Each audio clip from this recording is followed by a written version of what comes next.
Je m'appelle Ludwig Schleffli. Je suis un géomètre suisse. J'ai vécu au XIXe siècle et je vais vous ouvrir la porte de la 4e dimension. N'ayons pas peur des mots, je suis un visionnaire. Je suis l'un des premiers à avoir pris conscience que les espaces avec un grand nombre de dimensions existent bel et bien, et qu'on peut en étudier la géométrie. Les êtres plats qui vivent dans un plan peuvent bien comprendre l'existence des polyèdres de dimension 3. Pourquoi ne pourrions-nous pas comprendre les polyèdres de dimension 4? L'une de mes contributions majeures a été de décrire tous les polyèdres réguliers en dimension 4. Qu'est-ce que la 4e dimension? On a beaucoup écrit là-dessus. Les auteurs de science-fiction s'en donnent à cœur joie. Je vais vous expliquer les choses au tableau. Vous verrez que ce tableau est un peu magique. L'important est de se préparer à faire abstraction du monde auquel nous sommes habitués et à imaginer un monde auquel nos yeux et nos sens ne nous donnent pas directement accès. Nous allons devoir ruser, tout comme les reptiles. Je vais monter sur un promontoire que vous ne verrez malheureusement pas, et je vais tenter de vous décrire ce que je vois. Mais avant cela, je trace une droite au tableau. J'y place une origine. Chaque point sur cette droite peut être repéré par sa distance à l'origine, affecté d'un signe moins s'il est à gauche, et d'un signe plus s'il est à droite. On note d'habitude ce nombre x, et on l'appelle abscisse. Puisque la position d'un point sur une droite est décrite par un seul nombre, on dit que la droite est de dimension 1. Je trace maintenant un deuxième axe, perpendiculaire au premier. Chaque point du tableau est maintenant décrit parfaitement par deux nombres, qu'on note traditionnellement x et y, l'abscisse et l'ordonnée. Le plan est de dimension 2. S'il vous fallait expliquer à un être qui habite sur une droite ce qu'est un point du plan qu'il ne connaît pas, vous pourriez tout simplement lui dire « Un point du plan, c'est juste la donnée de deux nombres. » Passons à la 3e dimension. La craie écrit dans l'espace et trace un 3e axe, perpendiculaire aux deux autres. Un point de l'espace est décrit par 3 nombres, x, y et z. On pourrait dire aux reptiles, curieux de savoir ce qu'est notre monde, un point de l'espace, c'est juste 3 nombres. Passons à la 4e dimension. On peut bien essayer de tracer un 4e axe, perpendiculaire aux autres, mais c'est impossible. Alors, il nous faut procéder autrement. Bien sûr, on peut tout simplement dire qu'un point dans l'espace de dimension 4, c'est juste la donnée de 4 nombres, x, y, z et t. Cela ne nous éclaire pas beaucoup. Cependant, nous allons essayer de nous faire une intuition de cette géométrie malgré tout. Une première méthode pour comprendre est de procéder par analogie. Voici un segment, puis un triangle équilatéral.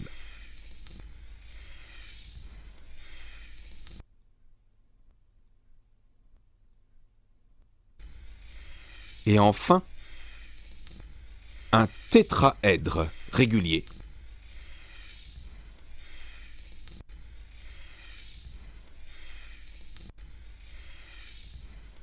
Notre tableau magique nous permet de le dessiner dans l'espace. Comment continuer la série en dimension 4? On peut observer que le segment, le triangle, le tétraèdre ont 2, 3 et 4 sommets respectivement. On peut donc essayer de continuer avec 5 sommets. Essayons. Dans le segment, le triangle ou le tétraèdre, une arête joint tous les sommets 2 à 2. Nous devons joindre les 5 sommets entre eux. On compte une arête, 2, 3, 4, 5, 6, 7, 8, 9, 10 arêtes. Dans le tétraèdre, il y a une face triangulaire pour chaque triplet de sommet. On procède de la même manière, ce qui nous donne une face triangulaire, 2, 3, 10 faces. Mais si on continue par analogie, il nous faut aussi ajouter une face tétraédrique pour chaque quadruplé de sommet. On en compte 5. Voilà, notre objet quadridimensionnel est construit. Baptisons-le simplex et faisons-le tourner dans l'espace comme nous avons fait tourner le tétraèdre. Bien sûr, il faut imaginer que le simplex tourne dans un espace de dimension 4 et que ce que vous voyez n'est que la projection sur le tableau. Ce qui complique un peu les choses, c'est que les faces s'en mêlent et se croisent. Et oui, il faut un peu d'expérience pour voir en dimension 4.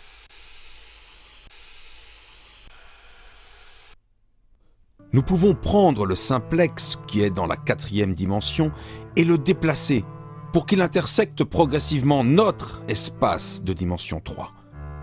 De la même manière que les reptiles voyaient un polygone qui apparaissait puis disparaissait, nous voyons le polyèdre de dimension 3 qui apparaît, se déforme et disparaît.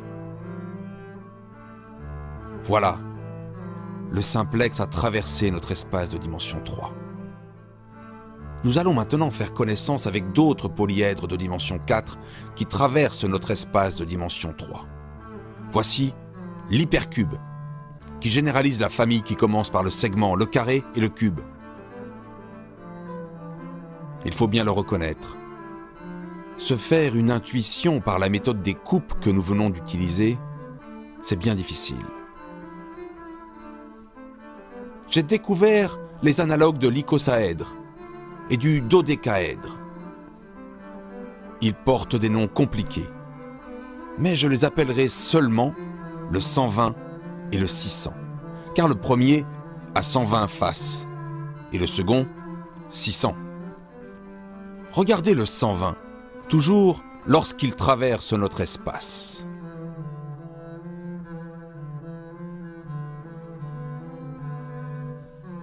Et voilà le 600. Bien sûr, quand je dis qu'un polyèdre de dimension 4 a 600 faces, je parle de ses faces tridimensionnelles. Oui, ces 600 faces sont autant de tétraèdres. Le 120, lui, est constitué de 120 dodécaèdres. Nous apprendrons plus tard à mieux les connaître.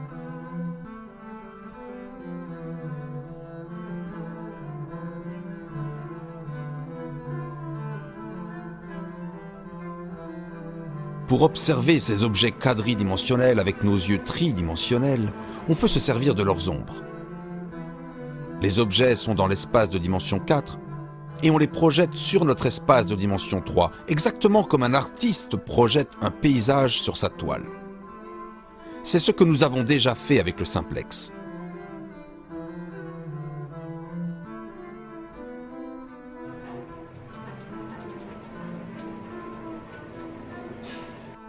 Voici l'hypercube.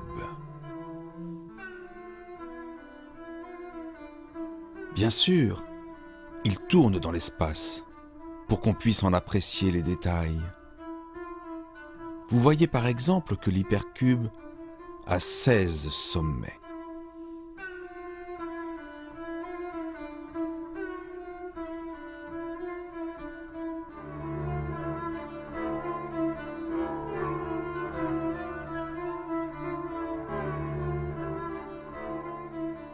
Un petit nouveau, ma plus belle découverte. Un objet que j'appellerai le 24, qui n'a aucun analogue en dimension 3. une créature purement quadridimensionnelle. Je suis très fier de l'avoir découvert. Admirez, 24 sommets, 96 arêtes, 96 triangles et 24 octaèdres. Une merveille.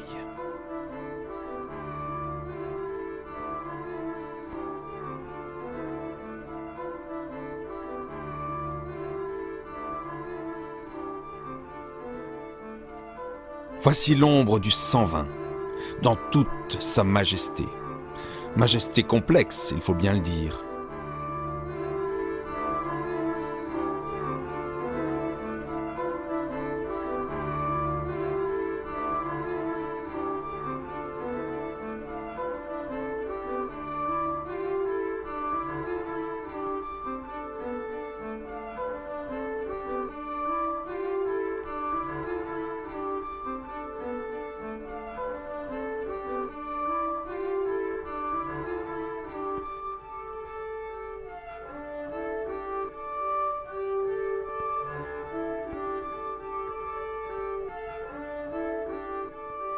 Pénétrons à l'intérieur et examinons la structure.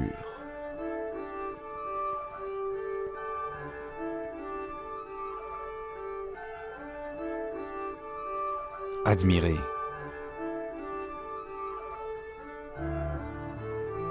« 600 sommets,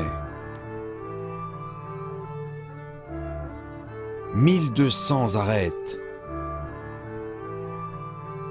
De chaque sommet partent 4 arêtes. Une structure complètement régulière. Tous les sommets, toutes les arêtes jouent le même rôle. Et encore, la projection casse en quelque sorte la régularité de l'objet. Faites un effort d'imagination. Imaginez l'objet dans l'espace de dimension 4, dans lequel un énorme groupe de rotation permute tous ces sommets et ces arêtes. Voici le champion, le 600. Telle une gigantesque macromolécule, avec ses 720 arêtes et 120 sommets. 12 arêtes partent de chaque sommet.